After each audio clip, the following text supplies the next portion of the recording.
नमस्कार के साथ में मैं जब आया हूँ तो मेरे साथ में आए हैं राजेंद्र हर जी, सुधीर बिष्ट जी और डॉक्टर प्रेम तन्मय जी। और बात एग्जिट पोल्स की तो हम करेंगे ही करेंगे, पर मुझे लगता है कि एक अलग एरा की जो एंट्री है इंडिया के कंटेक्स्ट में, वो कन्याकुमारी में जो प्रधानमंत्री जी पहुंचे, सॉलिट्यूड में बैठे। सुधीर जी, मुझे नहीं लगता है कि आधुनिक भारत में हमने किसी शीर्ष स्तर पर बैठे हुए नेता को इस तरह से निसंकोच ऐसे पवित्र स्थल पर जाते हुए देखा हो। और उसके साथ साथ जो वहां से आने के बाद में उन्होंने एक लेटर लिखा है राष्ट्र के नाम, वो भी बड़ा प्रेरक है। और एक वननेस की बात को लेकर आता है उसमें। स्वामी विवेकानंद थे, उनका भी राष्ट्र चिंतन था, राष्ट्र प्रेम था, भारत भक्ति थी। प्रधानमंत्री नरेंद्र मोदी जी में हम वहां से शुरू करते हैं। जो जो पवित्र स्थलों के साथ प्रधानमंत्री नरेंद्र मोदी जी का जुड़ाव है, चाहे वो राम मंदिर के प्राण प्रतिष्ठा समारोह में उनका संबोधन रहा हो, उस सबका इस पूरे चुनाव प्रक्रिया में मतदाताओं के मन तक जाने में क्या उसकी भूमिका रही है, इस पे थोड़ी-सी चर्चा करके फिर हम एग्जिट पोल्स की तरफ आएँगे। तो मैं शुरुआत बिल्कुल। जी आपसे करना चाहता हूँ। मेरे से। जी। अच्छा, मैं इसमें देखो, मैं मोदी है ना, जैसे हम पीछे बात भी कर रहे थे, ये नरेंद्र मोदी इज मैजिकल मोदी, है ना। He is not Narendra Modi, he is Narendra magical Modi. He has an aura of divinity around him. When I say divinity, maybe the blessing of divinity around him, if not divinity. He is truly a कर्म योगी, truly एक कर्म योगी, और निष्काम भाव से कर्म करते हैं, ये बात तय है. और ये पहले ऐसे बड़े नेता हैं डॉक्टर राजेंद्र प्रसाद के बाद. मैं फिर से कहता हूं, डॉक्टर राजेंद्र प्रसाद ने नेहरू जी को की अवहेलना करके, अवहेलना तो वो राष्ट्रपति थे, खैर वो उनको अवहेलना की आवश्यकता नहीं थी, पर नेहरू जी को ठुकरा के जब सोमनाथ का जीर्णोद्धार हुआ था, उन्होंने कहा चाहे मैं छुट्टी लेके जाऊं, चाहे मैं एक दिन के रिजाइन करके जाऊं, लेकिन मैं सोमनाथ के जीर्णोद्धार में जाऊंगा. नेहरू जी ने उनको मना किया था, बोले हम सेक्युलर देश हैं और हम किसी पंथ के प्रति अपनी ओपनली अपनी वो श्रद्धा नहीं दिखा सकते. वो गए थे, लेकिन खैर डॉक्टर राजेंद्र प्रसाद को आज की जनरेशन के लोग ज्यादा नहीं जानते होंगे. उसके बाद आप देखिए, वाजपेयी एरा में भी अटल बिहारी वाजपेयी जो थे, मैं उनको बहुत, मेरे बड़े प्रिय नेता थे, बहुत अच्छे. वो भी, अब उन्होंने हिंदुत्व को जताया नहीं, उन्होंने हिंदुत्व की भावना को उजागर नहीं किया. शायद गठबंधन की सरकार थी. नरेंद्र मोदी के रूप में पहला एक हमारे पास नेता आया है जो कहता है कि ये मेरा धर्म है और मैं अपने धर्म को छुपाऊंगा नहीं, मैं इसको. और ये देखो, इसमें उन्होंने वहां ध्यान किया, मनन किया, विवेकानंदा रॉक में गए, और इसके ऊपर भी जो इलेक्शन कमीशन के पास पहुंच गए हाँ, हाँ। विपक्ष के, कि ये this is also a kind of A campaigning. अब बताइए कि इतने मूर्ख इनको कौन सलाह देता है, कौन इन लोगों को स्ट्रेटेजी की या टैक्टिकल प्लानिंग बताता है, समझ नहीं आती. वो जाते चुपचाप, वो बहुत अननोटिस्ड हो जाता. उन्होंने एक और मौका दे दिया जेपी नड्डा एंड कंपनी को कि इस विषय को उछाल के इस पे एक नया नैरेटिव सेट कर दें. अच्छा, ये बात लेके मैं अब प्रेम जी के पास जाते हुए, ये भाव जो कि एग्जिट पोल्स में आ रहा है, जिसके बारे में हम थोड़ा विस्तार से चर्चा करेंगे, अगर वो आंकड़े ठीक हैं या नहीं है वो बात अलग रख देते हैं। तो अधिक मुस्लिम मतदाताओं ने कांग्रेस के और उनके सहयोगी दलों की तरफ अपना रुझान व्यक्त किया है। उसके कारण ही क्या ऐसा होगा कि जो कन्याकुमारी वो गए तो विपक्षी दल को उनका विरोध करना इसलिए ताकि वो अपनी जो एक छवि है उस सेक्युलरिज्म को जिस तरह से वो देखते रहे उसको फिर से उस पे ठप्पा लगाया जा सके। प्रेम जी, देखिए, एक बात अगर आप स्पष्ट रूप से देखें कि मोदी मौन होकर भी मुखर हो गए. जब वो मौन में बैठे तो सबसे ज्यादा चर्चित हो गए इस बात को लेकर के कि ये मौन में क्यों. जब वो बोल रहे थे तब इन्हें तकलीफ थी, जब वो मौन में गए तब इन्हें तकलीफ थी. इसका मतलब ये है कि उन्हें मोदी के हर एक्शन में तकलीफ ही तकलीफ है. और वो हर बार ये कहती हैं कि हम तो मोदी के विरोध में हैं, हमें तो न तो कुछ और चाहिए, मोदी नहीं आना चाहिए. तो आप ये सोचिए, जो मोदी का विरोध करेगा वो मोदी के हर एक्शन का भी विरोध करेगा। अब अगर मोदी व्यक्तिगत रूप से, जैसा कि बिस साहब कह रहे थे, कि अगर वो हिंदू है तो अपने को हिंदू जताने में उन्हें कोई गुरेज नहीं है। वो अपने आप को अगर तिलक छाप लगा करके और अगर पूजा कर रहे हैं तो इस रूप में कैमरे के सामने आने में उन्हें कोई तकलीफ नहीं। लेकिन आज तक पुराने लीडर इस बात का ध्यान रखते रहे कि हम मुस्लिम की टोपी लगा करके तो दिख सकते हैं, लेकिन हम हिंदू का तिलक लगा करके नहीं आ सकते सामने। वहां पर सांप्रदायिकता हो जाएगी। देखिए, ऐसा है कि न केवल नेता बल्कि मीडिया भी जिस तरह से मुखरित होकर अब कई बातें कह रहा है जो कि पहले नहीं कह रहा था।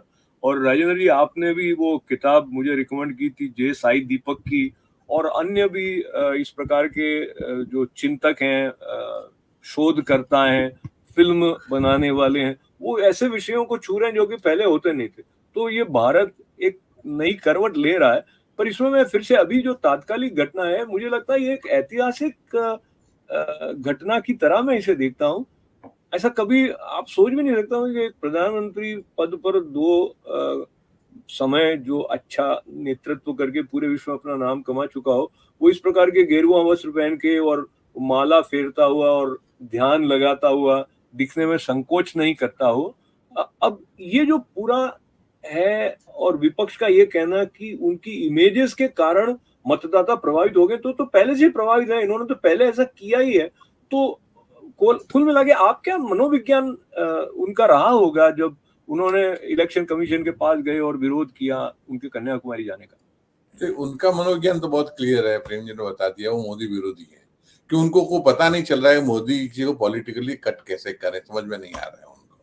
पर बेसिक चीज में जो है मोदी जी के बारे में बताना चाहूंगा कि देखिए, अगर मैं धर्म स्थान पे जा रहा हूं तो पैंट शर्ट पहन के तो नहीं जाऊंगा, टाई लगा के तो नहीं जाऊंगा। बेसिकली हिंदू धर्म का जो एक व्यक्ति जैसे राजा अपना काम करता है, वैसे ही वो राज कर रहे हैं। जैसे वो पब्लिक में आए थे, पब्लिक के जन सेवक बन के काम कर रहे हैं। हिंदू धर्म में राजा को सेवक माना गया है, राजा को कोई तानाशाह जैसा नहीं है। और उसके ऊपर ब्राह्मण होते हैं, उनको समझाते हैं कि क्या करना और क्या नहीं करना है।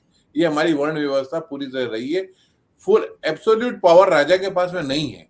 अगर हमारी वर्ण व्यवस्था देखें तो मानसिक पावर, बौद्धिक पावर ब्राह्मणों के पास में थी, शारीरिक पावर जो है, फाइटिंग पावर वो क्षत्रिय, और की पावर जो है वो वैश्यों के पास में। और जो सबको साथ लेकर चलने से वो गति देना, क्योंकि पैर है वो गति देता है। शूद्र को मान लिया शूद्र, ऐसा शूद्र नहीं है। It is not in Hindi वाला शूद्र। ये जो शूद्र हम कह रहे हैं वो गति देते हैं। अगर आप विष्णु में उनका पढ़ें जो स्तुति, तो शूद्र जो उनके पैरों से निकले हैं, और पैर है वो गति देते हैं। और ब्राह्मण अपना सर कहाँ रखता है? विष्णु भगवान के पैरों में, जहां से शूद्र निकले। तो हमारे यहाँ वो जो वास्तविक जो हमारा हिंदू पद्धति है, उस पद्धति को जिस प्रकार से लेना चाहिए, ये हिंदुओं का, और हिंदू ही राष्ट्र जो है उसकी संस्कृति हिंदू संस्कृति है।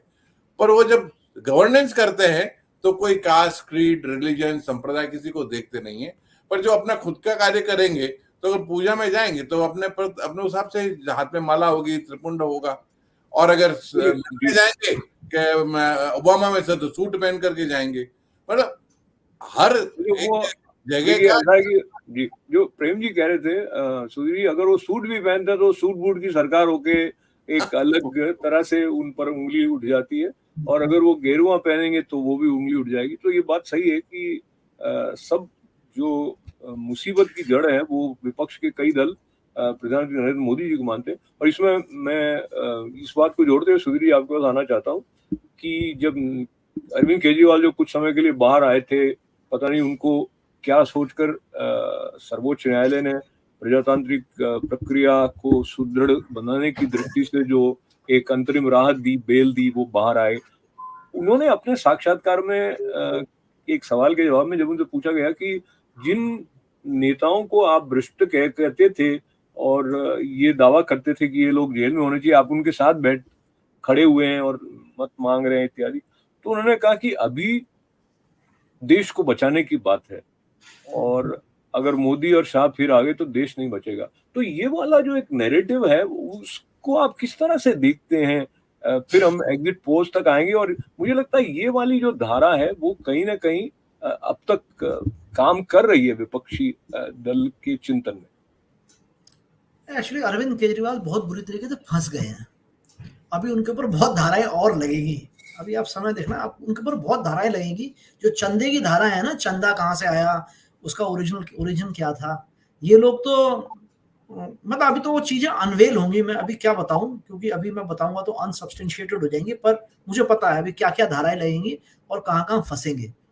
अरविंद केजरीवाल ने एक बहुत बड़े समाज का दिल तोड़ा है, क्योंकि शुरुआत की कि मैं इतना साधारण रहूंगा, कार नहीं लूंगा, और अपने लिए उन्होंने राजमहल बनवा लिया। इस समय जो उनकी झटपटाहट है, इतना सारा उन्होंने सुख भोग लिया 9-10 साल में, अब उनको जेल जाने में डर लग रहा है। और अब कहते अपने को भगत सिंह का है कि हम भगत सिंह के अनुयायी हैं। वे भगत सिंह तो फांसी पे झूल गए थे। अब तुम मिथ्या कहानी बना रहे हो कि मुझे कैंसर भी हो सकता है और मुझे ये भी हो सकता है और मुझे वो भी हो सकता है। तो अरविंद केजरीवाल का सुपड़ा साफ है। दिल्ली में तो 0 है, पंजाब में 1-2 सीट आ गई तो आ गई, वहां कांग्रेस स्ट्रांग हो जाएगी, अकाली भी गायब हो जाएंगे, बीजेपी को थोड़ा आएगा, कांग्रेस वहां स्ट्रांग होगी। अब जो ये कंटिन्यूस ये इसको मोदी की आप एक स्ट्रैटेजिक प्लॉय भी कह सकते हैं कि किसी ना किसी तरीके से उन्होंने अपने को अपोजिशन का केंद्र बिंदु बना लिया है। वो कुछ भी करते हैं उस पर अपोजिशन बोलता है, और आखिर में मोदी कहते हैं देखो इनका कोई एजेंडा ही नहीं है, इनका एजेंडा है कि मोदी हटाओ, इनका सिर्फ एक ही एजेंडा है, मोदी हटाओ। असल में बात क्या है, जवाहरलाल नेहरू जी पहले प्रधानमंत्री थे जो कि 3 पोल जीते थे। भाई पहला तो उन्होंने जीतना ही था, क्योंकि पहले में तो वो अपॉइंटेड थे, सेलेक्टेड पीएम थे। उसके बाद जब पोल पे गए तो वो तो जीतना ही था, और तीसरे पे आते आते वो बहुत कमजोर हो गए थे। लेकिन मोदी जी जो है, ये मोदी जी वाजपेयी नहीं है जो कि चुनाव हार जाएंगे। अटल बिहारी वाजपेयी, अब मैं थोड़ा सा डाइग्रेशन लूंगा। अटल बिहारी वाजपेयी जी जो थे, जब 2004 में हारे, शायद 2004 में हारे ना, बहुत अच्छी सरकार दी थी अटल जी ने, और कोलिशन गवर्नमेंट थी, जीडीपी बहुत अच्छी थी, ऊपर जा रही थी, सड़कों का निर्माण हुआ था, लिबरलाइजेशन हुआ था, इलेक्ट्रॉनिक पॉलिसी आई थी, लिबरलाइजेशन हो रहा था, हार गए। देखो ये जो वोट है ना, आप कहते हो कि ये वोट सिर्फ गुड गवर्नेंस से मिलता है, वो नहीं है सिर्फ गुड। अब इकोनॉमी तो नरसिम्हा राव के टाइम भी बहुत अच्छी चल रही थी, लिबरलाइजेशन आई थी, मनमोहन सिंह फाइनेंस मिनिस्टर थे। जो चुनाव का खेल है ना, ये लोगों के मन का खेल है। अटल बिहारी वाजपेयी 2004 के चुनाव में, 2003 के बाद अटल बिहारी वाजपेयी बूढ़े हो गए थे। बूढ़े तो मोदी भी हैं, लेकिन मोदी जवान है, भागते हैं, दौड़ते हैं, अपने को बना ठना के रखते हैं। वाजपेयी साहब जब चलते थे तो उनके पैरों का ऑपरेशन होता, बहुत धीरे धीरे चलते थे। वो बोलते थे तो उनके दो शब्द वाक्यों के बीच में बहुत लंबा पॉज होता था। और उनके मुकाबले में सोनिया गांधी ऐसे चलती थी जैसे कि एक जिम्नास्ट भाग रहा हो। She caught the imagination of people. Sonia versus वो पहला इलेक्ट्रॉनिक चुनाव था, इलेक्ट्रॉनिक मीडिया से जिसको प्रभावित हुआ।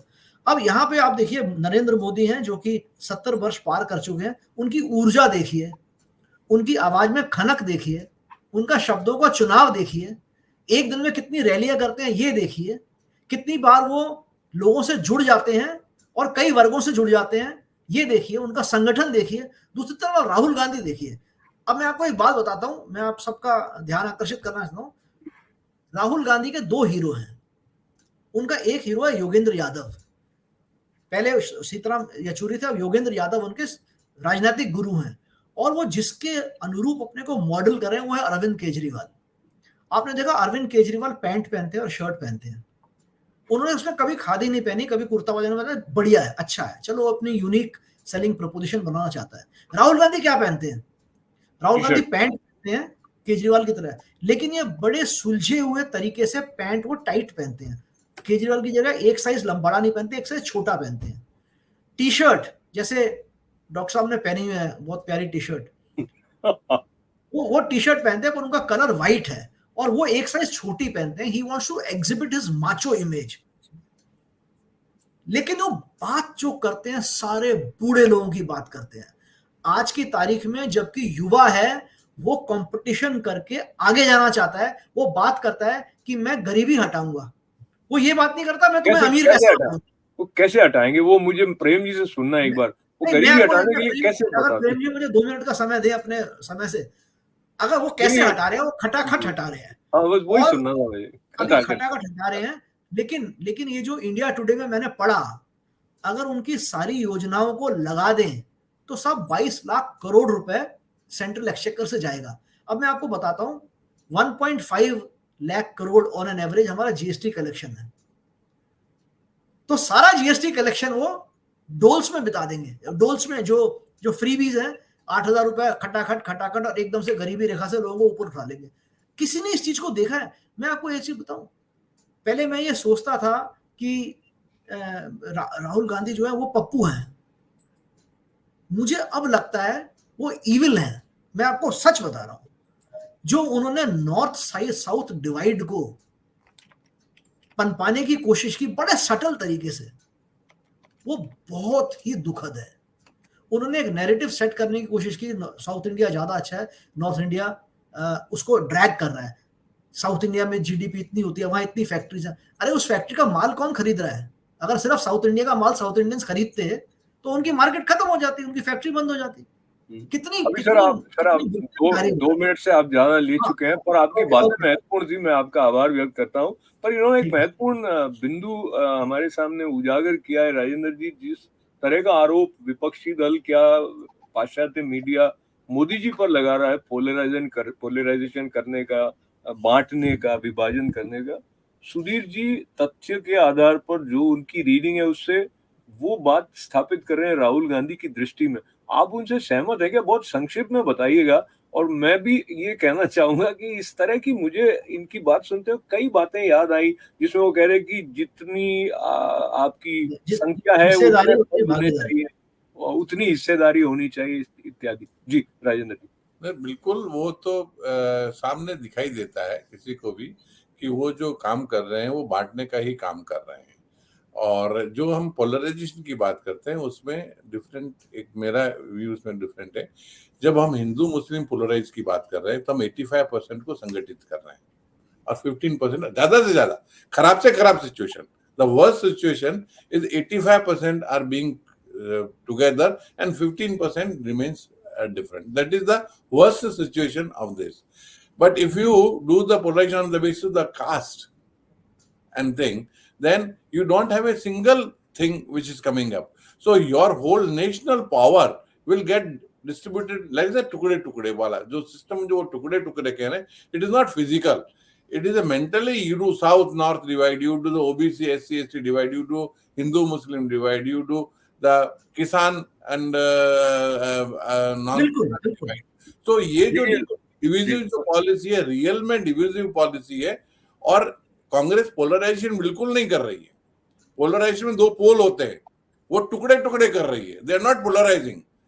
अच्छा, तो आपकी बात से मैं टेम्पटेड हूँ कि मैं ये याद कर रहा हूँ कि वो जवाहरलाल नेहरू यूनिवर्सिटी में जब वो आंदोलन में टुकड़े टुकड़े गैंग करके जिन्हें संबोधित किया गया, उनके साथ भी वो जाके खड़े हो गए थे। तो ये संस्कार, हाँ, कितना कितना कितनी खराब बात है, बताओ। मैं कितने हमारा सिर शर्म से झुक जाता है। मेरी बेटी मुझसे पूछती है, पापा कन्हैया कुमार को कांग्रेस पार्टी ने टिकट दिया है, मेरा सर शर्म से झुक जाता है।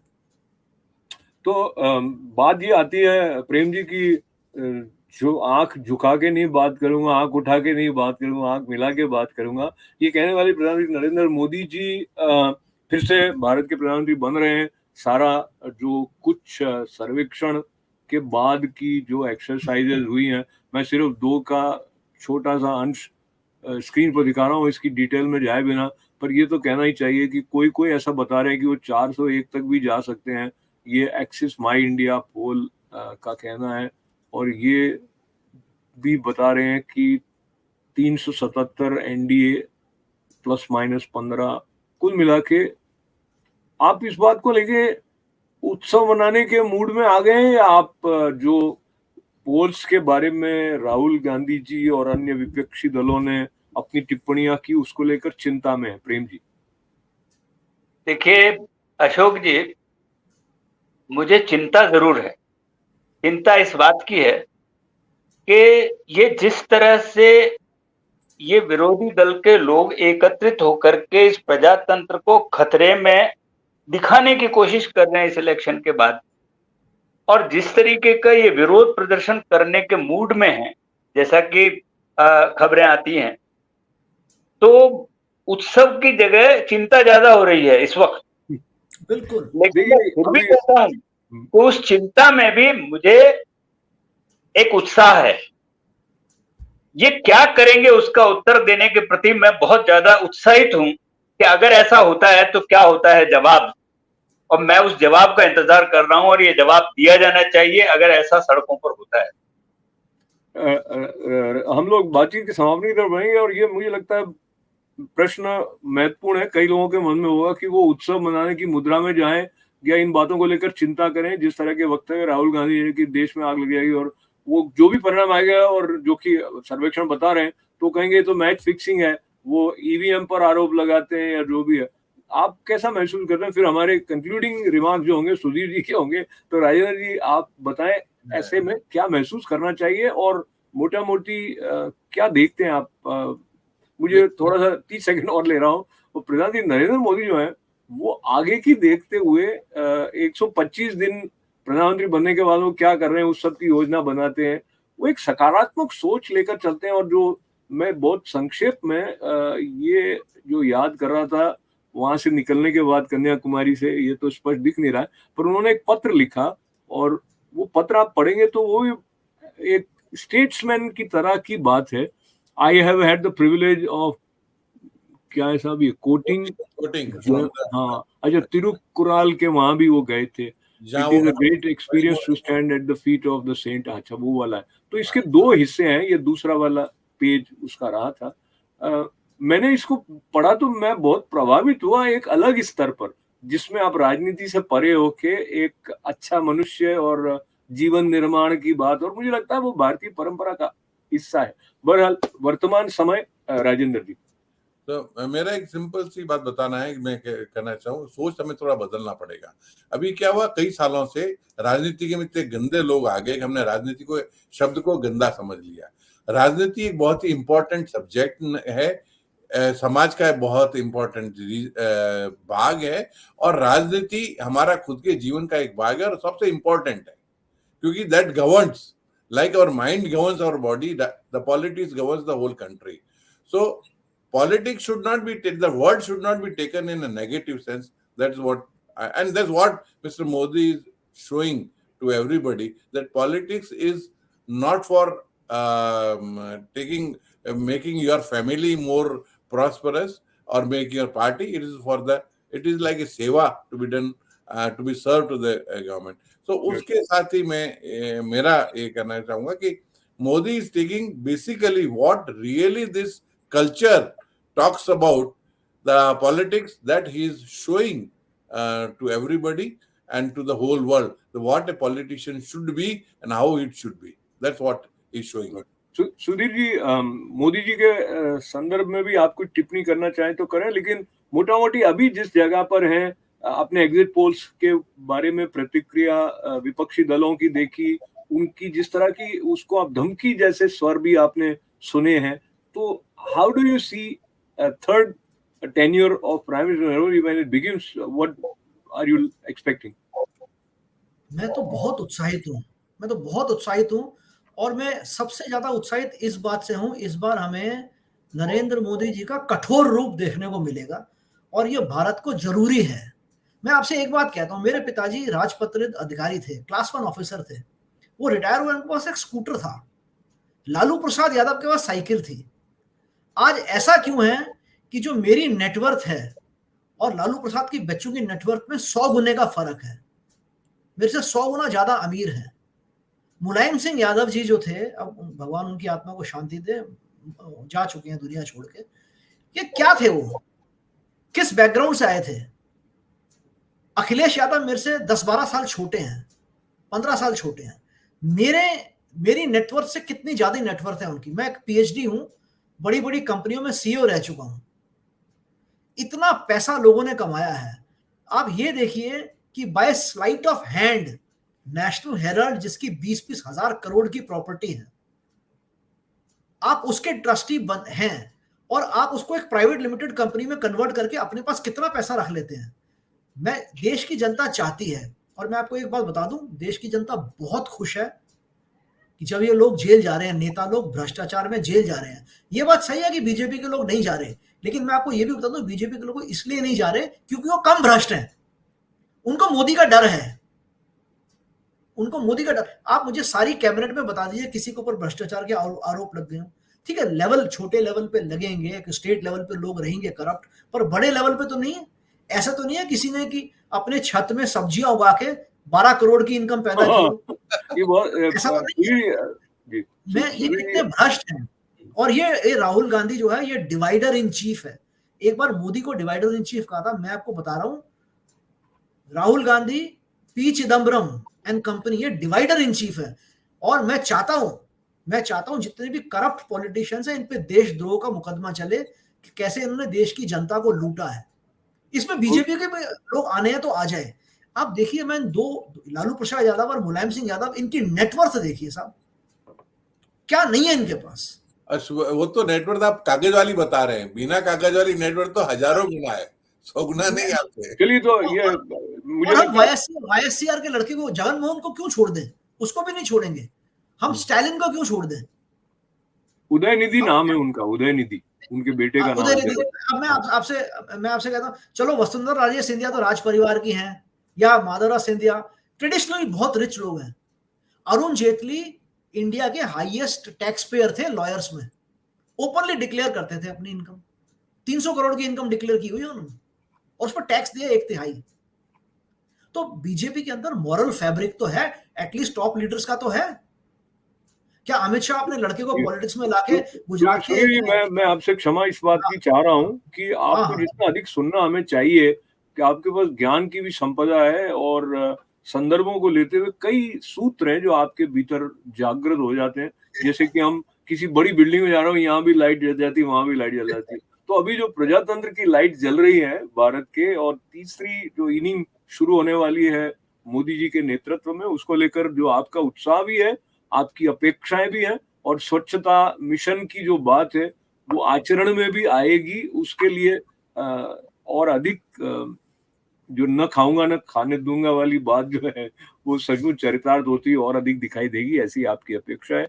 बहुत लोगों की बहुत सारी अपेक्षा होंगी, मेरी अपेक्षा भी यही है कि भारत में शांति हो, और जहां पर दृढ़ता होनी चाहिए वहां पे दृढ़ता हो, जहां पर विनम्रता होनी चाहिए वहां पर विनम्रता हो। आज ही जयराम रमेश को इलेक्शन कमीशन ने कह दिया है कि बताइए कौन से वो 150 डिस्ट्रिक्ट मजिस्ट्रेट हैं जिनको अमित शाह ने फोन किया, बताइए। कहा ना उसने, अमित शाह फोन करके इन्फ्लुएंस कर रहे हैं, और आज उसकी डेट खत्म हो रही है। फंसेंगे, सब फंसेंगे, जितने देश विरोधी लोग हैं इन सबको कारावास होगा। और होने चाहिए। नहीं, तो देखिए, आपकी बात को सुनते हुए बहुत सारे लोग जो कांग्रेस समर्थित विचारधारा के साथ जुड़े हैं वो कहेंगे यही तो बात है, इनसे असहमत होते ही हमें राष्ट्र विरोधी कह देते हैं। बहरहाल, तो ये एक, जैसे कहते हैं पहले मुर्गी या अंडा, वो वाले जैसी स्थिति में हम पहुंच जाते हैं। पर बहुत ही महत्वपूर्ण है कि हम संवाद बनाए रखें और ऐसे मनीषियों की बातें सुने। मैं आपके नीचे वैसे भी लिटरली दिखाई दे रहा हूँ सुधीर जी, तो आपको नमन है। नमन है, राजेंद्र जी को भी नमन है, और प्रेम जी, प्रेम के साथ आपको भी नमन है। और ये जो बिटवीन द लाइन्स के निमित्त हमने भारत पर थोड़ा बहुत चिंतन करने का जो प्रयत्न किया, उसकी प्रेरणा मुझे एक तो इनके पत्र के द्वारा प्राप्त हुई है, और फिर एक बार आपको लिए चलते हैं कन्याकुमारी और करते हैं प्रार्थना विश्व शांति की भी और भारत के उत्थान की, और आपके सबके जीवन में मंगल हो, ऐसी प्रार्थना के साथ सुधीर जी, राजेंद्र जी, प्रेम जी और आप सबका आभार। अनुमति अशोक व्यास को दे। नमस्कार।